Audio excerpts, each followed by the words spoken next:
Salam dan bahagia Ibu dan Bapak guru hebat. Pada video kali ini kita akan membahas tentang salah satu program disiplin positif yang diterapkan di lingkungan sekolah yang dikenal dengan nama restitusi.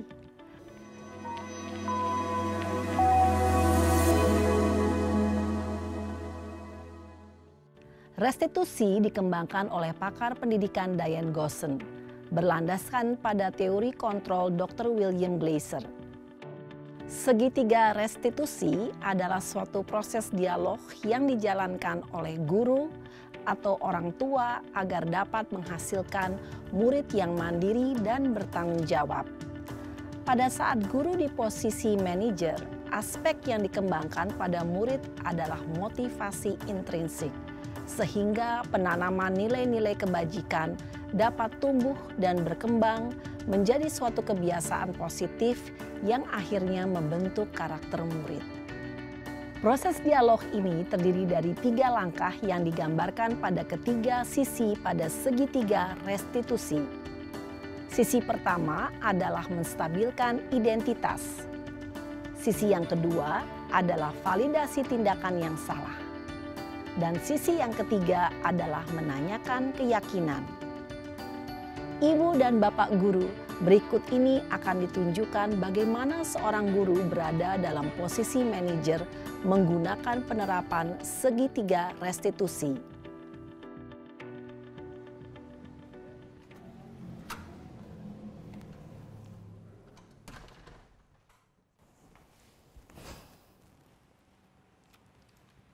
Siang, Sarah. Siang, Pak. Sudah lama nggak ketemu Sarah. Kenapa hari ini ada di sini? Kesel, Pak. Kesel banget. Masa aku dikatain tukang fitnah, Pak? Ya aku marah lah. Aku balik ngatain Eka di depan kelas. Kesel banget. Oh, begitu. Ya pasti kamu marah dan kesal. Bapak juga akan marah apabila ada yang menuduh Bapak seperti itu. Kemudian, pada saat itu kamu mau melakukan apa? Ya saya langsung ngatain Eka lah, Pak. Kesel banget. Saya bentak-bentak dia depan teman-teman lain. Oh, begitu. Pasti kamu melakukan seperti itu karena suatu alasan tertentu, bukan? Iyalah, masa saya diam saja, Pak? Ya saya bela diri lah. Masa saya dituduh tukang fitnah? Ya wajarlah. Mempertahankan harga diri itu sesuatu yang penting buat kamu. Untung kamu tidak bertindak lebih gegabah lagi. Hanya membentak-bentak. Iya, Pak. Untung saya masih bersabar dan hanya membentak saja. Sudah gemes padahal, saya pasti bela diri lah. Ya pasti ya, tapi kamu memilih untuk tetap bertahan dan bersabar. Kamu memilih untuk tidak berbuat lebih parah lagi, bukan? Iya. Nah, sekarang coba kita lihat lagi. Tindakan kamu yang bentak-bentak Eka di kelas. Tindakan kamu itu kira-kira sesuai dengan keyakinan kelas atau prinsip kamu tidak? Enggak lah, Pak. Capek, Pak, jadi pemarah. Jadi keyakinan atau prinsip mana yang kurang sesuai dengan keinginan kamu? Ya, saya sebenarnya sangat menghargai orang lain. Mungkin saat itu saya menjadi emosi, jadi tidak menunjukkan sikap itu. Kamu meyakini tidak? Menghargai orang lain itu penting buat kamu? Yakinlah, Pak. Iya, setuju. Kita harus saling menghargai. Namun, ada juga keyakinan yang kita sepakati yang perlu kita jalankan apabila kita sedang marah, bukan? Ya saya bisa lebih proaktif, mulai dengan diri sendiri. Saya bisa jadi lebih bersabar, mengambil waktu jeda untuk berpikir mau apa selanjutnya. Kira-kira kamu bersedia memperbaiki masalah ini tidak? Bersedia, Pak. Kalau kamu memperbaiki masalah ini, kamu akan menjadi orang seperti apa? Saya akan menjadi orang yang bertanggung jawab kali ya, Pak. Dan senantiasa proaktif. Iya, menurut kamu bagaimana rasanya menjadi orang seperti itu? Ya nyaman lah, bangga bisa bersabar dan menahan diri. Baiklah kalau begitu. Yuk kita pikirkan bagaimana memperbaiki masalah ini.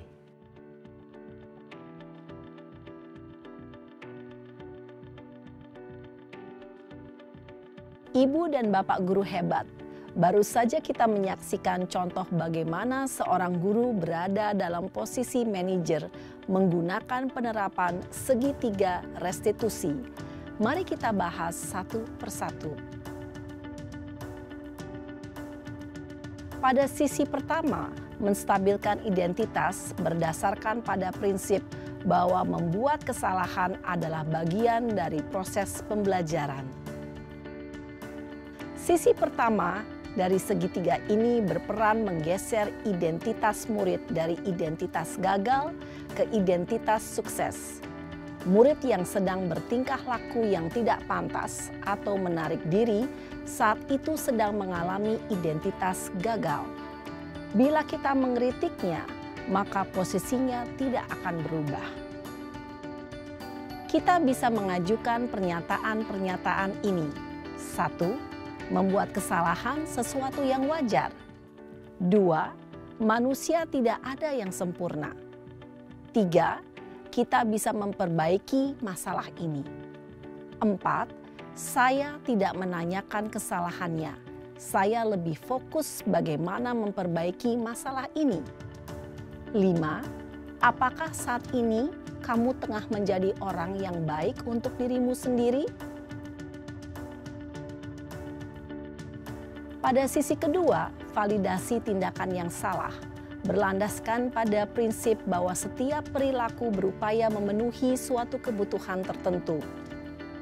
Guru yang telah memahami teori kontrol akan bergeser dari pemikiran stimulus respon menjadi proaktif dan mencoba untuk mengenali tujuan dari perilaku murid. Mengenali dan mengakui kebutuhan murid ini dapat memperbaiki hubungan dengan murid tersebut.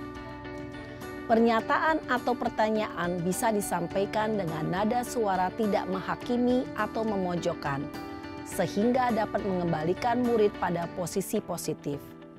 1. Kamu bisa saja bertindak lebih gegabah lagi dari ini. 2. Kamu bukan melakukannya tanpa suatu alasan tertentu. 3. Kamu melakukannya karena mempertahankan sesuatu yang penting bagimu. 4. Mungkin kamu bisa mempelajari suatu perilaku baru yang lebih efektif. Bersediakah kamu mempelajarinya?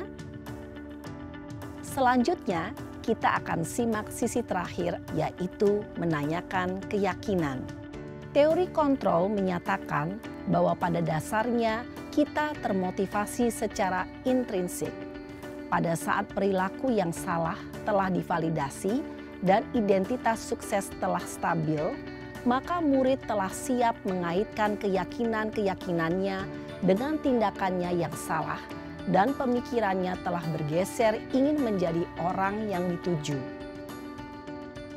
Pertanyaan-pertanyaan ini dapat mengaitkan keyakinan-keyakinan yang dianut murid. 1. Sebagai keluarga atau kelas, apa yang kita yakini? 2. Nilai-nilai apa yang telah kita sepakati? 3. Seperti apa gambaran sebuah kelas yang ideal bagi kamu? 4. Kamu ingin menjadi orang seperti apa?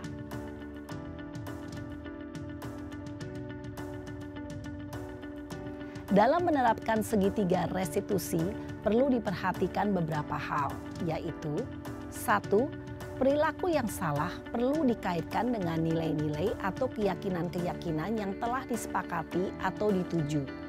2. Kesediaan orang yang melakukan kesalahan untuk memperbaiki masalah. 3. Pemecahan masalah sebisa mungkin relevan atau memiliki hubungan dengan masalah yang ada. 4. Usaha. Perlu adanya suatu usaha perbaikan dari pihak yang berbuat kesalahan. 5. Waktu. Perlu didedikasikan waktu dari pihak yang berbuat kesalahan. Tanyakan kapan akan mulai diberlakukan usaha untuk memperbaiki masalah. Dengan memahami struktur penerapan segitiga restitusi, diharapkan guru dapat menerapkan posisinya sebagai manajer dengan mengajukan pertanyaan-pertanyaan bermakna yang dapat membuat murid menjadi lebih percaya diri, bertanggung jawab, dan mandiri. Nah, ibu bapak guru perlu tidaknya mengikuti ketiga tahapan dalam segitiga restitusi bergantung pada ringan beratnya suatu permasalahan. Misalnya, bila permasalahan tersebut ringan, maka tidak perlu dijalankan secara berurutan, Bahkan bisa semudah menanyakan apa keyakinan yang kita sepakati. Dengan menjalankan segitiga restitusi, dengan mengajukan pertanyaan-pertanyaan bermakna, diharapkan murid menjadi lebih kuat secara pribadi, dapat membuka wawasan murid agar dapat menyelesaikan permasalahannya sendiri, semakin percaya diri, mandiri, dan merdeka. Salam dan bahagia, Ibu Bapak Guru hebat.